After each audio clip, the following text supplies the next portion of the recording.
سلام علیک یا رسول اللہ صلی اللہ تعالی علیہ وسلم۔ کتاب الدعوات، باب ولکل نبی دعوۃ مستجابہ۔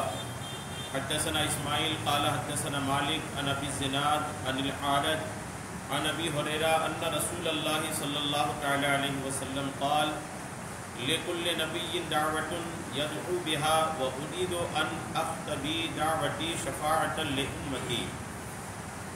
اللہ تبارک و تعالیٰ کا لاکھ لاکھ شکر و احسان ہے کہ رب کی دی ہوئی توفیق سے ہم اور آپ قرآن پاک کے بعد سب سے معتبر کتاب بخاری شریف کی درس میں حاضر ہیں۔ اللہ تبارک و تعالیٰ کی بارگاہ میں دعا ہے مولا کریم آقا کریم علیہ السلام کی حدیث سے سننے سے زیادہ عمل کی توفیق عطا فرمائے۔ آج کے درس میں کتاب الدعوات کی جو پہلا باب ہے، اس باب کا نام امام بخاری نے رکھا وَلِكُلِّ نَبِيٍّ دَعْوَةٌ مُسْتَجَابَةٌ۔ ہر نبی کے لیے، ہر نبی کے پاس ایک دعا ہے جو دعا ان کی قبول ہوتی ہے۔ اللہ تبارک و تعالیٰ نے ہر نبی کو ایک ایسی دعا عطا فرمایا ہے جو دعا ان کی ضرور قبول ہوتی ہے۔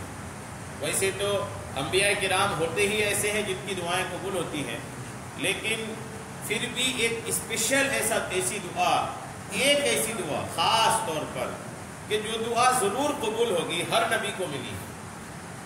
آقا کریم علیہ السلام کا بھی اس معاملے میں تھا، آقا کے پاس بھی ایک دعا ایسی تھی کہ جو اللہ کریم قبول فرمائے گا ہی۔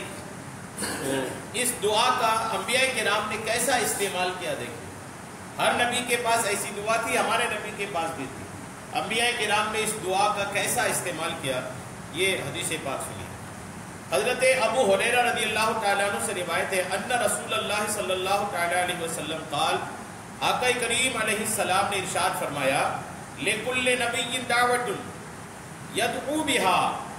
آقا کریم فرماتے ہیں ہر نبی کے پاس ایک دعا ہے، جس دعا کو وہ مانگتے ہیں تو اللہ کریم اس دعا کو قبول فرماتا ہے۔ اور آقا کریم فرماتے ہیں کہ سارے نبیوں نے وہ دعا مانگ لی ہے، سارے نبیوں نے وہ دعا اپنی حیات میں ہی مانگ لی ہے۔ ایک اسپیشل خاص دعا جو اللہ کریم نے نبیوں کو عطا فرمایا ہے، سارے نبیوں نے وہ دعا مانگ لی۔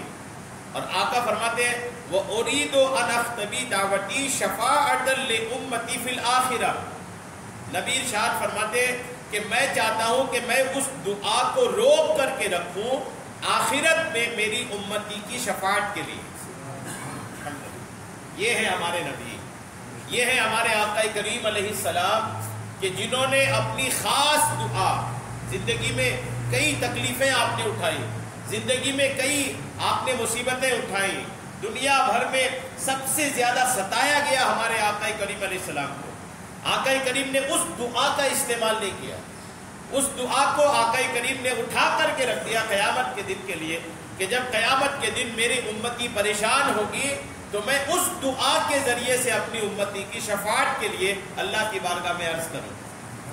غور کیجئے، جو پیغمبر ہمارے لیے اتنا سوچتے ہوں تو ہمیں بھی چاہیے کہ ہم اس نبی کے بارے میں سوچیں، اس نبی کی عظمت و شان کے گن گائیں، اس نبی کے بارے میں سوچیں، اس نبی کی فضیلت بیان کریں، سنیں کہ جو پیغمبر اسلام نے ہمارے لیے اپنی خاص دعا کو بچا کر کے رکھی کہ میری امت جس دن سب سے زیادہ پریشان ہوگی اس دن میری دعا میری امت کے کام آ جائے۔ آقا کریم نے اس دعا کو آخرت کے لیے بچا کر کے رکھا۔ اگر آقا کریم کی دیگر چیزوں کو چھوڑ دے، صرف یہی چیز اگر لے لینا تو امتی تو نبی کا گن گاتے رہے تو بھی شکریہ ادا نہیں ہوگا شکریہ، چونکہ اتنی بڑی رحمت آقا کریم علیہ السلام کی، اتنا بڑا کرم کہ اپنی سب سے خاص دعا کو اپنے لیے بچا کے نہیں رکھا، اپنی اولاد کے لیے بچا کے نہیں رکھا، بلکہ بچا کے رکھا تو حضور فرماتے ہیں میں اپنی امت کی شفاعت کے لیے اس کو بچا کر کے رکھا، وہ بھی شفاعت کے لیے، امت کی شفاعت کے لیے اللہ تبارک و تعالیٰ کی بارگاہ میں حضور جو قیامت کے دن دعا کریں گے، وہی خاص دعا جو ہر حال میں قبول ہوتی ہے، وہی دعا کے ذریعہ آقا کریم اللہ کی بارگاہ میں الحمدللہ شفاعت کے لیے دعا کریں گے۔ لہٰذا ہر امت کو چاہیے کہ اپنے ایمان کی بہرحال حفاظت کر کے رکھیں۔ جی ہاں، کیونکہ شفاعت انہی کو نصیب ہوگی جن کا ایمان محفوظ ہوگا۔ اگر ایمان محفوظ نہیں ہے تو پھر تمام نبی مل کے بھی شفاعت کریں گے نہ تو نہیں ہوگی۔ اس لیے ایمان کی حفاظت تمام چیزوں سے زیادہ ضروری ہے کہ آدمی اپنے ایمان کی حفاظت زندگی کی آخری سانس تک کر کے رکھے، کہ اگر یہ ایمان محفوظ لے کر دنیا سے چلے گئے نا تو الحمدللہ آقا کریم کی شفاعت ہے، انبیاء کرام کی، اولیاء کرام کی شفاعت ہے، کہیں نہ کہیں جا کر کے آدمی بخش کر کے جنت میں داخل ہو جائے گا، شرط یہ ہے کہ ایمان محفوظ رہے گا۔ آقا کریم علیہ السلام اپنے امت سے کتنی محبت کرتے ہیں، آپ نے اس کے ایک بات سنی، اور سنیے کہ آقا کریم علیہ السلام کتنی محبت کرتے ہیں۔ سورہ توبہ ہے، اور سورہ توبہ کی سب سے آخری آیت ہے، اللہ کریم ارشاد فرماتا ہے لقد جاءکم رسول من انفسکم عزیز علیہ ما عنتم حریص علیکم بالمؤمنین رؤوف الرحیم۔ حضور کے بارے میں اللہ نے فرمایا کہ البتہ تحقیق تمہارے میں کا ایک پیغمبر تمہارے پاس آیا ہے، تمہاری تکلیف اس پر شاق گزرتی ہے، یعنی ایسے پیغمبر ہیں کہ اگر ان کی امتی تکلیف میں پڑتی ہے نا تو نبی بے چین ہو جاتے ہیں، اس کو تمہاری ہدایت اور اس صلاح کی حرص ہے، وہ ایمان والوں پر شفقت رکھنے والا اور مہربان ہے۔ ایمان والوں پر شفقت کرنے والے پیغمبر اسلام ہے، یہ اللہ فرماتا ہے۔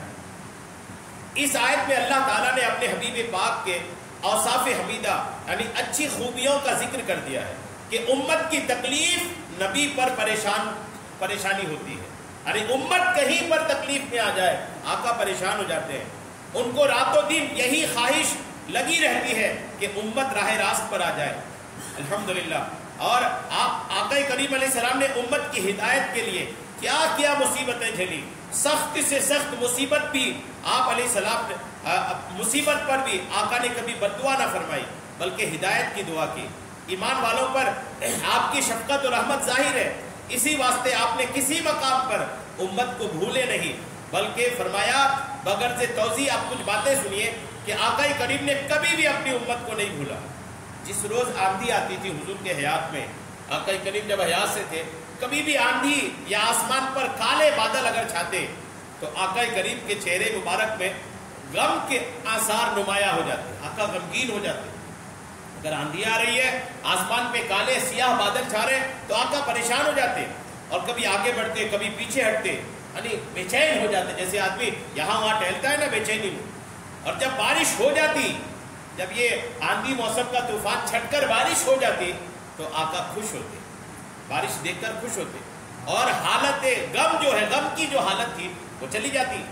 حضرت عائشہ صدیقہ نے آقا کریم سے اس کا سبب دریافت کیا، آقا نے پوچھا کیا، آقا سے پوچھا گیا کیا وجہ ہے، آپ کالے بادل اور آندھی طوفان دیکھ کر پریشان کیوں ہو جاتے ہیں، آپ پھر بارش دیکھ کر خوش ہو جاتے ہیں، یہ کیوں ہے؟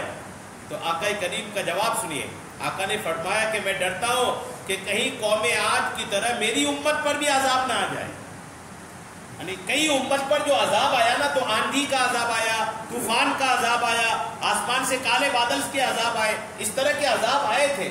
تو آقا نے فرمایا جب آندھی طوفان آتی ہے نا تو مجھے میری امت کی فکر ہو جاتی ہے کہ پتہ نہیں یہ عذاب نہ آ جائے میری امت کے لیے، الحمدللہ۔ یعنی ہر موڑ پہ آقا کریم امت کا الحمدللہ غم فرماتے تھے۔ سیدہ عائشہ صدیقہ فرماتی ہے کہ رسول کریم علیہ السلام نے یہ دعا مانگی، آقا نے دعا مانگی، کیا دعا مانگی دیکھیے، آقا فرمایا خدایا جو شخص میری امت کے کسی کام کا والی ہو، یعنی میری امت کا کوئی کام بنانے والا بن جائے، کوئی ایسا آدمی ہو کہ جس کو میری امت کا کام بنا سکے، ایسی طاقت مل گئی، ایسا پاور مل گیا، ایسا عہدہ مل گیا، بس وہ ان کو مشقت میں ڈالے تو تو مولا اس کو تو مشقت میں ڈال، یعنی میری امت کا کام بنا سکتا تھا لیکن نہیں بنایا، مولا تو اس کو مشقت میں ڈال دے۔ اور جو شخص میری امت کے کسی کام کا بنانے والا بنایا جائے اور وہ اس کے ساتھ نرمی کرے، اس کا کام بنا دے تو مولا تو بھی اس کے ساتھ نرمی فرما۔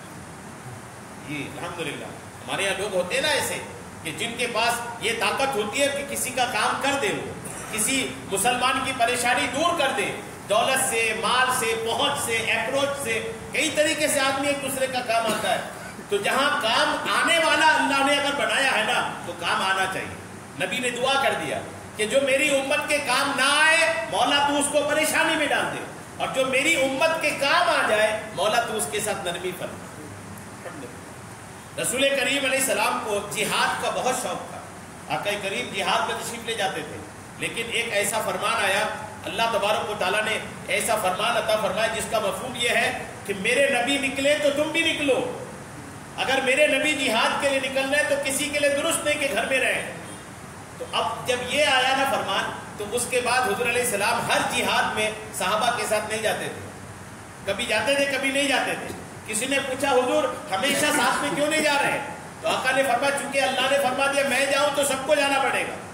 تو سب کو چھوڑ کے جانا پڑے گا شہر. کون کس حالت میں ہے، بیمار ہے، پریشان ہے، گھر کی تکلیفیں ہیں، سواری ہے نہیں ہے، غریب ہے، کیا ہے انتظام ہے نہیں ہے. تو مسلمان میرے جو امتی ہے پریشان نہ ہو جائے، اس لیے میں کبھی جاتا ہوں اور کبھی رک جاتا ہوں تاکہ میری امت پریشانی میں نہ پڑ جائے. غور کیجئے کہ آقا کریم کتنے اس امت کا خیال رکھتے تھے. حضرت عبداللہ ابن عمر بن عاص کا بیان ہے کہ رسول کریم علیہ السلام نے اللہ عز و جل کا قول حضرت ابراہیم کی نسبت، حضرت ابراہیم نے اپنی امت کے بارے میں فرمایا تھا کہ رب انہن اضللن کثیرا من الناس، مولا میری امت کے بہت سارے لوگ گمراہ ہو گئے. اور حضرت عیسیٰ نے اللہ کی بارگاہ میں اپنی امت کے بارے میں کہا تھا کہ ان تعذبہم فانہم عبادک، مولا اگر تو انہیں عذاب دے تو یہ تیرے بندے ہیں، اور اگر تو انہیں معاف کرے تو تو عزت اور حکمت والا ہے. حضرت ابراہیم اور حضرت موسیٰ نے اپنی امت کے بارے میں یہ کہا. پھر آقا کریم نے اپنے دونوں ہاتھ اٹھا کر اپنی امت کے بارے میں خود یہ فرمایا اللہم امتی امتی، خدایا میری امت اور میری امت کو سلامت کر. یعنی حضرت ابراہیم علیہ السلام نے کیا فرمایا؟ میری امت کے بہت سارے لوگ غمگین ہو گئے. اور حضرت عیسیٰ علیہ السلام نے کیا کہا؟ مولا تو بخشے تو تیرے بندے، نہیں بخشے تو تو عزت والا حکمت والا. یعنی چھوڑ دیا دونوں نے. ابراہیم علیہ السلام نے بھی اپنی امت کو چھوڑ دیا، عیسیٰ علیہ السلام نے بھی اللہ پر معاملہ چھوڑ دیا، مولا جو تو کرے. لیکن آقا کریم نے فرمایا امتی امتی، یعنی مولا میری امت ہے، یعنی چھوڑا نہیں. الحمدللہ خود کو سامنے لے کر کے رکھا کہ مولا میری امت ہی ہے یہ. اور جب آقا کریم امت کو اپنے پاس سمیٹ کر کے رکھا نا تو غور کیجئے کہ آقا کریم علیہ السلام کے بارے میں قیامت کے دن ہے کہ اللہ کریم نے فرمایا کہ میرے محبوب امت کے بارے میں ہم آپ کو راضی کریں گے، آپ جو چاہیں گے امت کے بارے میں وہ کیا جائے. غور کیجئے کتنی زبردست ایمان افروز بات ہے. یہ دیکھیے امتی امتی کہتے ہوئے آقا رو پڑے. اس دن امتی کہتے کہتے آقا کریم کیا پڑے؟ رونے لگے. تو اللہ تعالیٰ نے حضرت جبریل کو حکم دیا کہ محمد کے پاس جاؤ، میرے محبوب رو رہے ہیں، میرے محبوب رو رہے ہیں، جاؤ ان کے پاس. حالانکہ اے جبریل تیرا پروردگار خوب جانتا ہے کہ میرا محبوب کیوں رو رہا ہے. وہ رب کریم ہے، رب سے کیا چھپا ہے. آپ جو دل میں سوچتے ہیں رب کریم وہ بھی جانتا ہے، آپ جو کرنے والے ہیں وہ بھی رب جانتا ہے. تو اللہ نے فرمایا اے میرے جبریل جاؤ میرے محبوب کے پاس، اگرچہ میں جانتا ہوں پھر بھی میرے محبوب سے پوچھو رو کیوں رہے ہیں. میں میرے محبوب سے سننا چاہتا ہوں کہ میرا محبوب کیوں رو رہا ہے. یہی ہوا نا. اللہ کو پتا ہے پھر بھی جبریل کو بھیجنا ہے، جا کے پوچھ کے آؤ. جا کے ظاہر سی بات ہے کوئی آپ سے محبت کرتا ہے، بیٹا اپنے باپ اپنے بیٹے سے کتنی محبت نہیں کرتا ہے، بہت محبت کرتا ہے. محبت اپنی جگہ ہے، لیکن بیٹا جب پریشان ہو باپ اگر پوچھتا ہے بیٹے کو، تکلیف کا سبب پوچھتا ہے تو بیٹا اچھا لگتا ہے نا بیٹے کو. اگرچہ محبت ہے لیکن پوچھنے کی بات الگ ہوتی ہے. آپ کسی کی پیٹھ پر ہاتھ رکھتے ہیں روتے وقت، مصیبت کے وقت ان کے کندھے پر کندھا ملاتے ہیں نا، تو محبت اپنی جگہ، لیکن یہ جو عمل ہے پوچھنے کا یہ بڑا پیارا ہوتا ہے. تو اللہ کریم اپنے محبوب کی حال سے باخبر ہے، پھر بھی جبریل کو بھیجا جا کے پوچھو میرے محبوب کیوں رو رہے ہیں. حضرت جبریل حاضر خدمت ہو کر عرض کیا یا رسول اللہ رو کیوں رہے ہیں. تو آقا کریم نے آقا نے بتا دیا کہ آقا کریم نے انہوں نے جب پوچھا کہ رونے کا سبب پوچھا تو آپ نے بتا دیا. حالانکہ خدا کو خوب معلوم ہے، اللہ تعالیٰ نے حکم دیا، آقا کریم نے بتا دیا مجھے میری امت کی فکر نے رلائی ہے، میں اپنی امت کی فکر میں رو رہا ہوں. میرے رب کو پتا ہے جبریل، پھر بھی تو جا کے بتا. میرے رب کو پتا ہے کہ میں اپنی امت کے لیے رو رہا ہوں، لیکن اے جبریل پھر بھی تم جا کے بتاؤ کہ میں نے اپنی امت کے لیے رو رہا ہوں. جبریل جا کر عرض کیا مولا تیرا محبوب اپنی امت کی فکر میں رو رہا ہے. تو حضرت آقا اللہ نے فرمایا اے جبریل محمد کے پاس جاؤ اور ان سے کہہ دو کہ ہم آپ کو آپ کی امت کے بارے میں راضی کر دیں گے اور آپ کو آپ کی امت کے بارے میں قیامت کے دن غمگین نہ کریں گے. یہ بہت بڑی بشارت ہے یہ بہت بڑی خوبصورت ایک الحمدللہ خوشخبری ہے امت کے لیے کہ اللہ نے کلیئر فرما دیا کہ میں محبوب آپ کو آپ کی امت کے بارے میں راضی بھی کریں گے آپ کو، اور آپ کو امت کے تعلق سے غمگین نہیں رکھیں گے۔ حضرت ابو ہریرہ رضی اللہ تعالیٰ عنہ کا بیان ہے کہ جناب پیغمبر خدا علیہ السلام نے فرمایا کہ جو مومن مر جائے، یہ دیکھیں آقا اپنی امت سے کتنی محبت کرتے ہیں، آقا نے فرمایا کہ جو مومن مر جائے اور مال چھوڑ جائے تو وہ اس کے وارثوں کو خواہ کوئی ہو تو ملنا چاہیے، یعنی جو بھی مومن مرا ہے اگر اس نے دولت چھوڑ کے مرا ہے تو اس کے وارثوں کو وہ مال ملنا چاہیے، اور جو مومن قرض یا محتاج آل و اولاد چھوڑ جائے تو چاہیے کہ قرض والے بھی اور اس کے آل و اولاد بھی میرے پاس آئے، کیونکہ میں ان کا ذمہ دار ہوں۔ غور کیجیے، یعنی کتنی محبت فرماتے ہیں، یعنی جو دولت چھوڑ کے جائے تو وہ ان کی آل و اولاد ہے، تم لے لو، اور جو کچھ چھوڑ کے نہیں مرا وہ میرے پاس آ جاؤ۔ الحمدللہ جو قرض دار مرا ہے وہ بھی میرے پاس آ جاؤ، قرضہ بھی میں ادا کروں گا، اور جن کا کوئی مرا اور کچھ چھوڑ کے نہیں مرا ان کی آل و اولاد میرے پاس آ جاؤ، میں ان کی ذمہ داری ادا کروں۔ اور الحمدللہ یہ ایسے نبی نہیں ہے کہ جو دولت چھوڑ کے مرا ہے تو دولت بھی لے آؤ، ایسا نہیں، دولت چھوڑ کے مرا ہے تم لوگ بانٹ لو، اس کی مجھے ضرورت نہیں، دولت چھوڑ کے نہیں مرا ہے تو میرے پاس آ جاؤ، میں تمہاری پورتی کروں۔ آقا کریم علیہ السلام نے 3 رات نماز تراویح اپنے صحابہ کرام کو پڑھائی تھی۔ آقا کریم نے تراویح کی نماز ہم لوگ جماعت سے پڑھتے ہیں نا، حضور نے اپنی حیات میں سب سے پہلے 3 مرتبہ 3 رات لگاتار 3 رات تراویح کی نماز جماعت سے پڑھائی، 3 رات لگاتار۔ چوتھی رات جب آئی نا، پہلی رات جب ہوئی تو کم بھیڑ تھی، دوسری اور بھیڑ ہوئی، تیسری میں اور بھیڑ ہو گئی کہ آقا پڑھا رہے ہیں۔ الحمدللہ آقا تراویح کے امام ہوں، غور کیجئے اس نماز کا معاملہ کیا ہوگا، کس عظمت و شان والی نماز ہوگی۔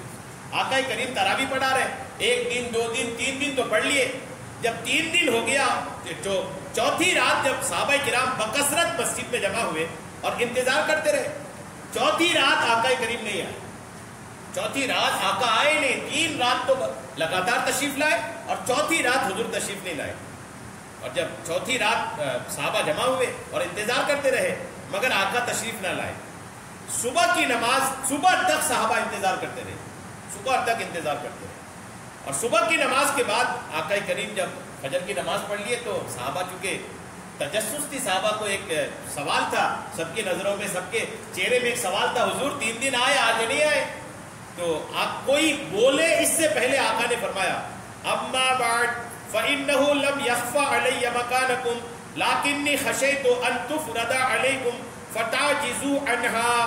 یہ حضور نے جملہ ارشاد کرا، آقا نے فرمایا، کیا فرمایا، اس کا اردو ترجمہ سنیے۔ آقا نے فرمایا اما بعد، صحابیوں تمہارا مسجد میں جمع ہونا مجھ پر پوشیدہ نہیں تھا، تم لوگ مسجد میں تھے یہ مجھے پتا نہیں تھا، ایسا نہیں ہے، مجھے پتا تھا کہ تم لوگ آئے تھے رات کو مسجد میں، لیکن میں ڈر گیا کہ کہیں تم پر یہ نماز فرض نہ ہو جائے اور تم اس کے ادا کرنے سے عاجز آ جاؤ۔ اگر میں لگاتار آتا تو نماز فرض ہو جاتی تراویح کی، اور اگر فرض ہو جاتی تو تم لوگ مصیبت مشکل میں پڑ جاتے، تو اس کو سنت ہی رہنے دینے کے لیے میں نے آج نہیں آیا، اور اب پھر پڑھنا تم لوگ لیکن اپنے اپنے پڑھنا، اب جماعت کے ساتھ میں نہیں پڑھاؤں گا تم لوگ۔ اور کیجیے، یعنی حضور کو اپنی فکر نہیں تھی، حضور تو ویسے ہی رات رات میں نماز پڑھتے تھے، لیکن روز آئیں گے تو میری امت پریشان ہو جائے، الحمدللہ میری امت پریشان نہ ہو جائے۔ اس سے کیا سمجھ میں آیا، ایک بات اور نوٹ کیجیے آپ، اس سے سمجھ میں آیا کہ شریعت حضور کی ادا کا نام، یہی ہوا نا، حضور ہر دن پڑھے تو فرض ہو جائے، حضور کبھی پڑھے کبھی چھوڑ دے تو سنت ہو جائے، تو شریعت جو ہے نا یہ حضور کی ادا کا نام ہے، حضور جو کر دے وہی شریعت، حضور جو چھوڑ دے وہی شریعت۔ یہ اللہ کریم نے حضور علیہ السلام کو یہ شان عطا فرمائی تھی کہ محبوب تمہارا جو عمل ہوگا، تمہاری جو لائف اسٹائل ہوگی، تمہارے جینے کا جو انداز ہوگا، محبوب آپ کی امت کے لیے وہی شریعت ہوگی۔ یہ شان ہے جو زبان سے نکل جائے۔ آقا کریم نے جو پہلی مرتبہ فرمایا تھا اتم الحج، جب حج کا حکم آیا تھا نا تو آقا نے فرمایا تھا مسلمانوں حج پورا کرو، حج پورا کرو، اتم الحج، یہ قرآن کی آیت ہے۔ ایک صحابی کھڑے ہو گئے، یا رسول اللہ کتنے بار حج کرنا ہے، زندگی میں ایک بار یا سال میں ہر بار؟ آقا چپ رہے، انہوں نے پھر پوچھا، آقا چپ رہے، تیسری بار جب پوچھا نا تو آقا نے فرمایا چپ رہا کرو، اگر میں بول دیا ہر سال تو ہر سال فرض ہو جائے، آقا نے فرمایا جتنا بول دیا ہوں اتنا سن کر کے سن لیا کرو. اگر تم یہ جو پوچھ رہے ہو نا ہر سال اگر میں نے بول دیا ہر سال تو ہر سال فرض ہو جائے گا. پھر کون جائے گا ہر سال حج کرنے کی؟ تو زندگی میں ایک بار حج فرض ہے. آدمی ایک بار حج ادا کر لیا تو فرض ادا ہو جاتا ہے. اس کے بعد جا سکتا ہے نفلی حج کو، لیکن فرض جو ہے نا وہ ایک بار ہی ہے. تو زبان مصطفیٰ وہی شریعت مصطفیٰ. آپ کی شفقت ہی کا باعث تھا کہ دین و دنیا میں امت کے لیے تخفیف اور آسانی ہی مد نظر رہی. چنانچہ آپ کو دو معاملوں میں آقا کریم علیہ السلام دو معاملوں میں جو آسان ہوتا تھا اسی کو اختیار کرتے تھے. نماز تراویح کی طرح بعض اور کام بھی حضور نے امت کی وجہ سے چھوڑ دیا تھا. جیسے ہر نماز کے لیے مسواک. حضور ہر نماز کے لیے ایک مسواک جو ہے نا مسلمان آج کل بھول گئے اس کو. کتابوں میں لکھا ہے کہ مسواک کر کے آدمی اگر ایک نماز پڑھتا ہے اور ایک بنا مسواک کے پڑھتا ہے تو جو مسواک کر کے پڑھا اس نماز کا ثواب 70 گنا زیادہ ہے. کتنے گنا زیادہ ہے؟ 70 گنا. مسلمان اس کو چھوڑ چکے، لگ بھگ چھوڑ ہی چکے. رمضانوں میں دیہاتوں میں دیکھا جاتا ہے بانس کی لکڑیوں سے کرتے ہیں، کمچیوں سے، لیکن وہ دیہاتوں میں بس دیہاتی لوگ. شہر میں تو اب غائب ہو گیا. کرنا چاہیے مسواک. مسواک کے بڑے طبی فوائد بھی، میڈیکلی فائدے بھی اس کے بہت سارے ہیں. اور میڈیکلی ہو نہ ہو ثواب کا دیکھیے 70 گنا زیادہ ثواب ملتا ہے مسواک والی نماز سے. تو آقا کریم نے ایک دن 2 دن لگاتار مسواک پھر کبھی چھوڑ دی. صحابہ نے پوچھا جب اتنی فضیلت ہے تو آپ کبھی چھوڑ کیوں دیتے ہیں؟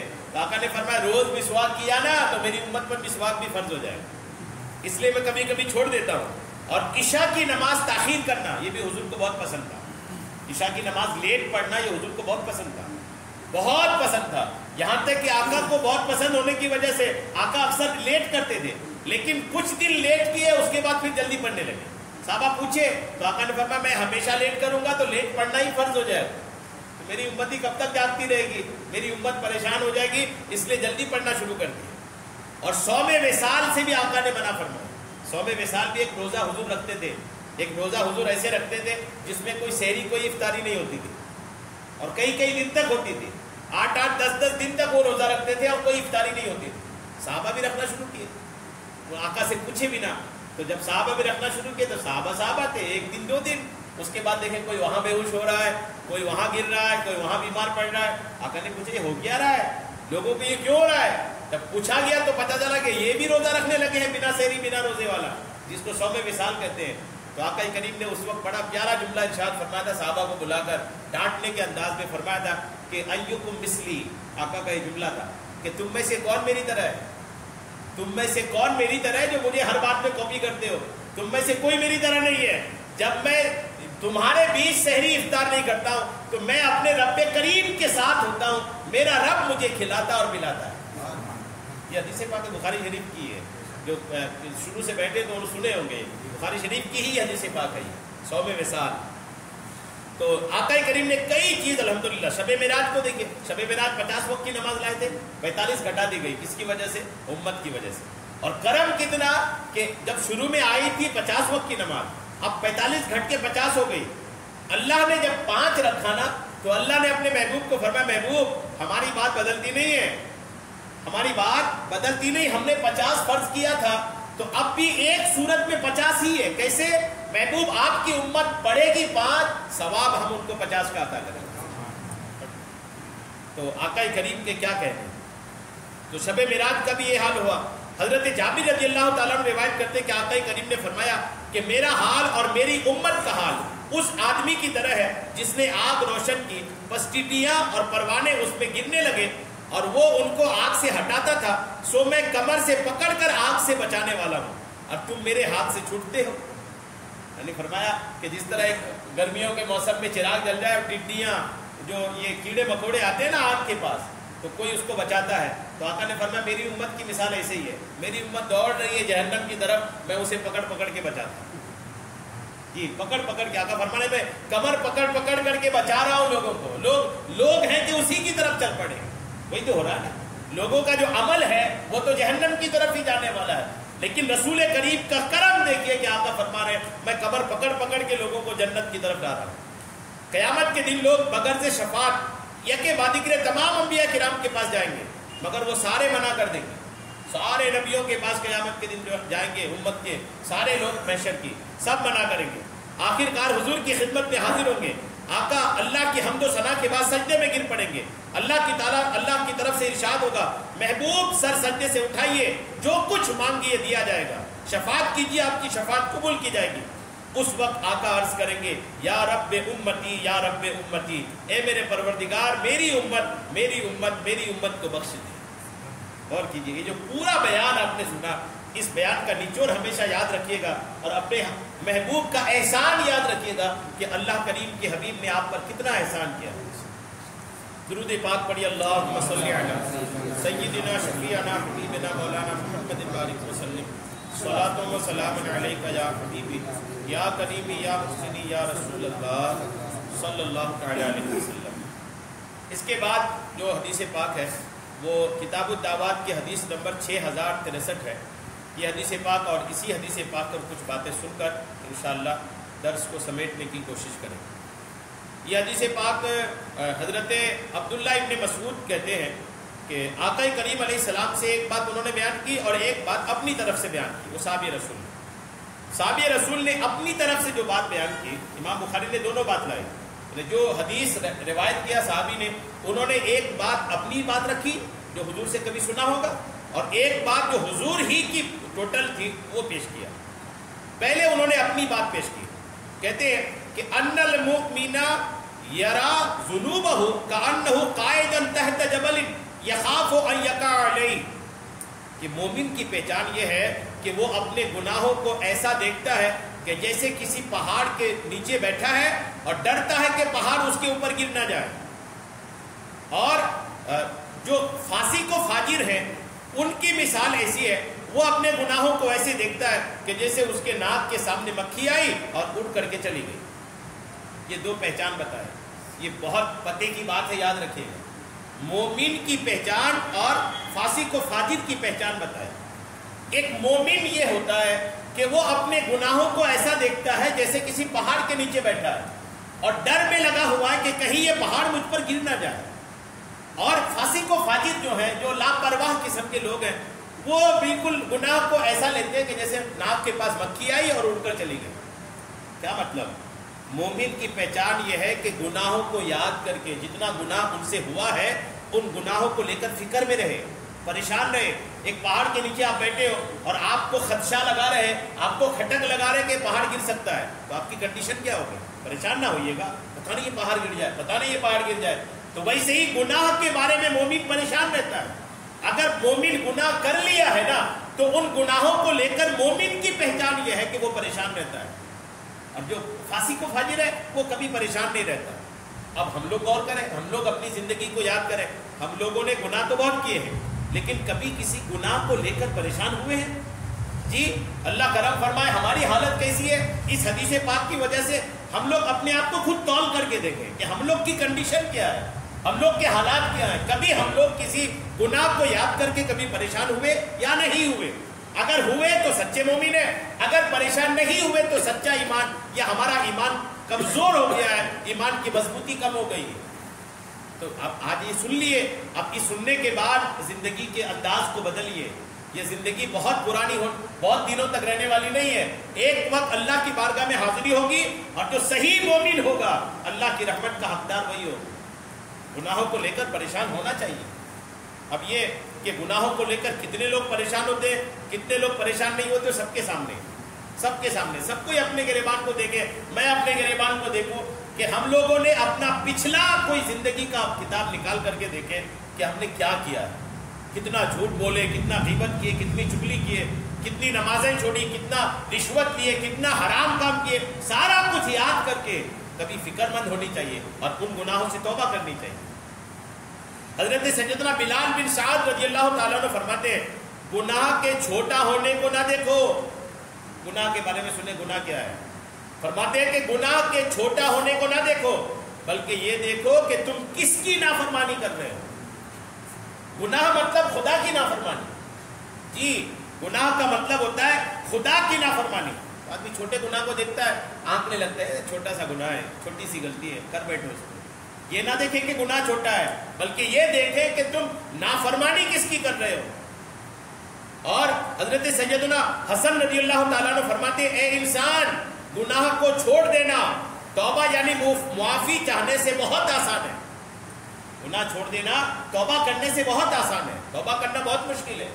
شیطان روک کے رکھتا ہے. توبہ کتنے لوگ کرتے ہیں؟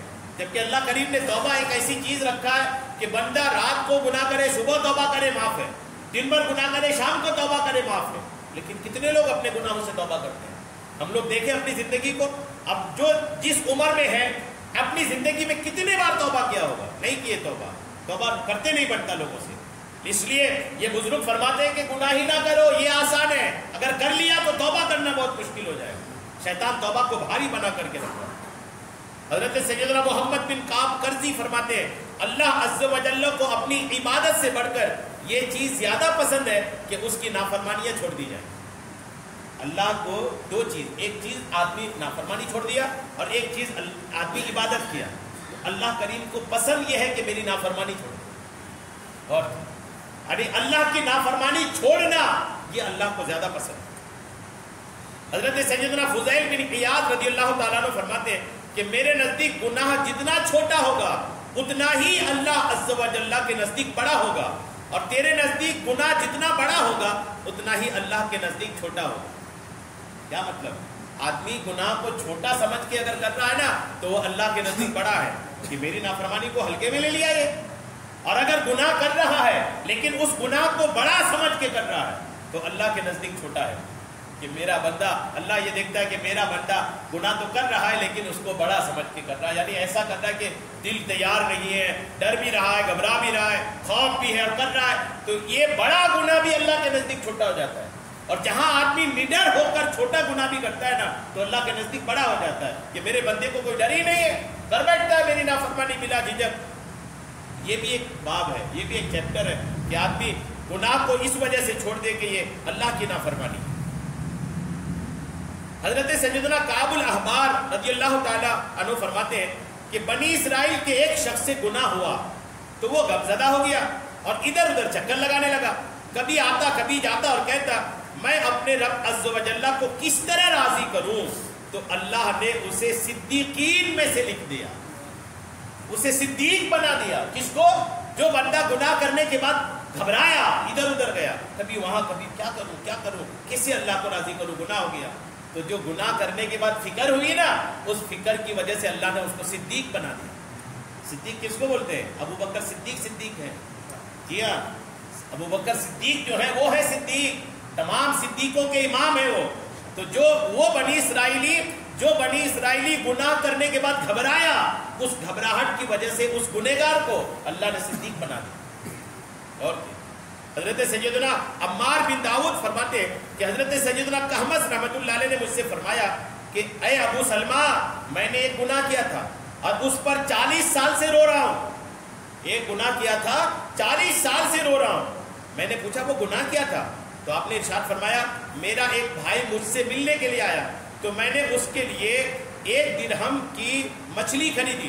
جب اس نے کھانا کھا لیا تو میں اپنے پڑوسی کی دیوار کی طرف گیا اور اس کی دیوار سے مٹی کا ایک ڈھیلا لیا اور اس مٹی سے صابن کی طرح میں نے اپنے مہمان کا ہاتھ دھلایا. بس میں اسی خطا کی وجہ سے رو رہا ہوں کہ پڑوسی کی دیوار کی مٹی کا ڈھیلا میں نے اس کی اجازت سے نہیں لیا, اس کی وجہ سے میں 40 سال سے رو رہا ہوں. کیسے لوگ تھے یہاں؟ تو پڑوسی کی کیا کیا اٹھا کے لے کے نہیں آ جاتے, اور اٹھا کے لے کے آ گئے, بھول گئے کہ کبھی اٹھا کے لے کے آئے. کام کی چیز اٹھا کے لے کے آ جاتے ہیں. یعنی سب سے زیادہ تو آدمی پڑوسی میں گناہ کرتا ہے, کئی چیزوں میں, بے حیائی میں بھی, بدکاری میں بھی, اور گناہوں کی دنیا میں بھی, چوری چماری میں بھی, غیبت میں بھی اور بد نظری میں بھی. سب سے زیادہ آدمی پڑوسی کا گنہگار ہوتا ہے. جی ہاں, لیکن ایسے بزرگ تھے دیکھیے کہ مٹی, پہلے کیا صابن نہیں تھا تو ہاتھ دھونے کے لیے مٹی کا استعمال ہوتا تھا, چکنائی صاف کرنے کے لیے. تو وہ مٹی لے کر کے آئے پڑوسی کی دیوار کا, تو 40 سال سے رو رہے ہیں کہ میں نے ان سے پوچھ کے کیوں نہیں لایا. 40 سال سے رو رہے. غور کیجیے, یہاں بڑے بڑے گناہ کر کے بھی لوگ خاموش رہ جاتے ہیں کہ کوئی گناہ کیے ہوں گے. حضرت یعقوب القاری رحمۃ اللہ علیہ فرماتے ہیں میں نے خواب میں ایک لمبے شخص کو دیکھا کہ لوگ اس کے پیچھے چل رہے تھے. میں نے پوچھا یہ بزرگ کون ہے؟ تو لوگوں نے بتایا یہ حضرت سیدنا اویس کرنی ہے. اویس کرنی بزرگوں میں ایک بہت بڑا نام ہے, اویس کرنی رضی اللہ تعالیٰ. حضور کو بہت چاہتے تھے, یہ آقا سے بہت محبت تھی, لیکن اپنی ماں کی وجہ سے آقا کریم سے ملاقات نہیں کر پائے. صرف ماں کی وجہ سے. غور کیجیے, یہاں تک کہ ماں کی طبیعت خراب رہتی تھی, اکیلے تھے, یہ چلے جاتے تو خدمت کون کرتا کر کے. تو آقا کا زمانہ تھا لیکن آقا سے ملاقات نہیں. ایک دن گئے بھی تھے آقا سے ملنے کے لیے, ایک دن گئے بھی تھے. آقا نے فرمایا بھی تھا کہ قرن سے ایسا آدمی آئے تو اس کو روک کے رکھنا. آقا کہیں گئے تھے, اور اتفاق کہ اسی وقت آئے جب آقا گھر میں نہیں تھی, دروازے میں دستک دی, آقا کریم نہیں ہے. تو جیسے نہیں ہے تو بولے نہیں ہے, کب تک آئیں گے, کیا آئیں گے, میری ماں, واپس چلیں گے. انتظار نہیں کیا آقا کریم علیہ السلام, لیکن محبت اتنی تھی کہ آقا کریم نے فرمایا کہ قرن میں ایک ایسا آدمی ہے کہ جس کی شفاعت کی وجہ سے 70,000 لوگ جنت میں جائیں گے. الحمدللہ. اور آقا جب مثال فرما رہے تھے نا, تو آقا نے حضرت عمر اور حضرت علی کو فرمایا تھا کہ قرن جانا اور وہاں اس حلیے کا آدمی ملے گا, ان کو جا کے ملاقات کرنا اور میرا سلام کہنا. حضرت علی اور حضرت عمر کو آقا نے وصیت کیا تھا. پھر یہ دونوں آئے بھی تھے, حضرت اویس کرنی سے ملاقات کرنے آئے. جب ملاقات کرنے آئے تو پوچھا اویس کون ہے, کرنے کا اویس کون ہے. جب پتہ چلا تو بولے, کرنے کے لوگوں نے بتایا آپ کس اویس کی بات کرتے ہیں, ہمارے علاقے میں ایک اویس ہے جو پاگل گھومتا ہے, لوگ بچے اس کو پتھر مارتے ہیں.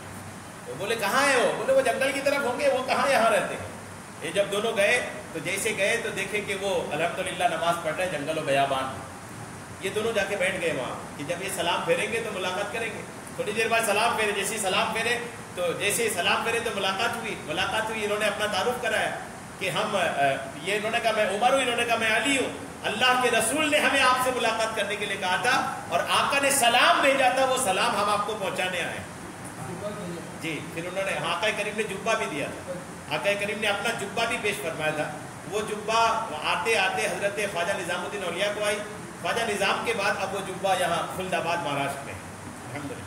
آقا کریم کا وہ جبہ سند کے ساتھ آج بھی وہ جبہ موجود ہے. 12ویں شریف, جب 12ویں شریف کی آتے نا 12 تاریخ, تو خلد آباد شریف یہاں مہاراشٹر میں ہے, وہاں پر وہ 12 تاریخ کو الحمدللہ زیارت کرائی جاتی ہے. جی. تو یہ اویس کرنی ہے. تو یہ انہوں نے خواب میں دیکھا کہ ایک لمبے قد کا شخص کہیں جا رہا ہے, بزرگ نے خواب میں دیکھا. تو لوگوں سے پوچھا یہ کون ہے, تو بولے یہ اویس کرنی ہے.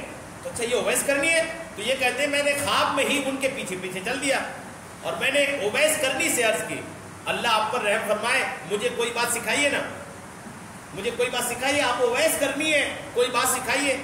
تو اویس کرنی نے فرمایا کہ اویس کرنی نے میری طرف تیور ہی چڑھائے, تیور چڑھائے اور تیور چڑھائے. تو میں نے عرض کی کہ میں ہدایت کا طلبگار ہوں, مجھے ہدایت دیجیے. یہ گھبرا گئے, بولے تو تیور چڑھا رہے ہیں. بولے حضور میں ہدایت طلب کر رہا ہوں, مجھے ہدایت دیجیے, اللہ آپ کو سیدھا راستے پر چلائے.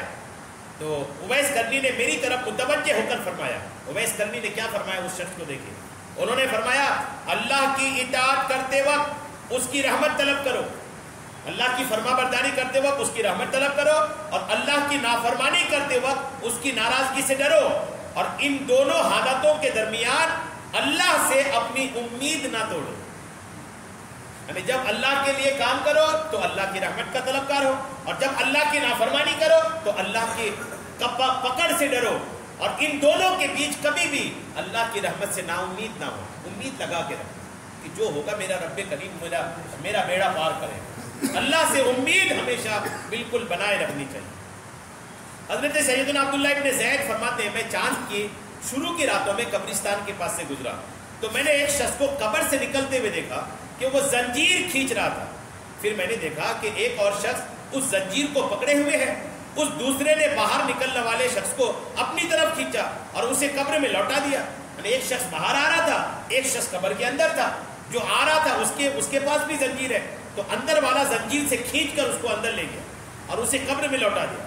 تو جو شخص دیکھ رہا تھا کہتے ہیں کہ پھر میں نے اسے اس مردے کو مارتے ہوئے دیکھا, اور مردہ کہہ رہا تھا کیا میں نماز نہیں پڑھتا تھا. جس مردے کی پٹائی ہو رہی تھی قبر میں وہ کہہ رہا تھا کیا میں نماز نہیں پڑھتا تھا, کیا میں ناپاکی سے غسل نہیں کرتا تھا, کیا میں روزے نہیں رکھتا تھا.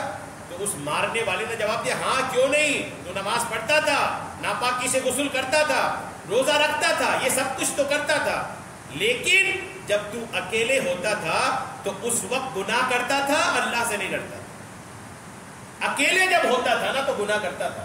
لوگوں کے بیچ تو روزہ بھی رکھتا تھا, نماز بھی پڑھتا تھا, لوگوں کے بیچ تو سب ٹھیک تھا, لیکن اکیلے گناہ کرتا تھا. آج بھی لوگوں کی کثرت سے آج جی ہاں, کوئی لڑکا کوئی نوجوان اکیلے روم میں ہو نا, کوئی اچانک آئے تو اس کو موبائل بند کرنا پڑتا ہے, کیونکہ موبائل میں وہ دیکھ ہی ایسی چیز رہا ہوتا ہے کہ وہ نہ اپنی ماں کے سامنے دیکھ سکتا ہے اور نہ ہی کسی اپنے بڑے کے سامنے دیکھ سکتا ہے، اناپ شناپ چیز دیکھتا ہے.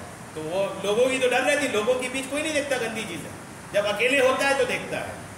ویسے ہی گناہ کرنے والا، بدکاری کرنے والا یہ ملتا ہے یہاں وہاں سے جا کے چھپ کے ملتا ہے، تو لوگوں سے تو چھپ جاتا ہے لیکن خدا سے تھوڑی چھپ سکتا ہے. تو لوگوں کے بیچ نیک بننے والا اور اکیلے گناہ کرنے والا یہ بھی قبر میں مصیبت میں ہوگا. اس لیے جیسا لوگوں کے بیچ رہے ویسا ہی اکیلے رہے، اور اکیلے تو اور اچھا رہے کہ لوگوں کے بیچ تو اللہ بھی ہے اور لوگ بھی ہیں، لیکن جب آپ اکیلے ہیں نا تو صرف آپ کا رب آپ کو دیکھ رہا ہے، کوئی نہیں دیکھ رہا ہے، وہاں تو اسپیشل ہو گیا. اللہ کا رب فرمائے. اللہ تعالی ہم سب کو گناہوں کی دلدل سے نکالے، نیکیوں کی توفیق عطا فرمائے. آمین بجاہ نبی الامین صلی اللہ علیہ وسلم.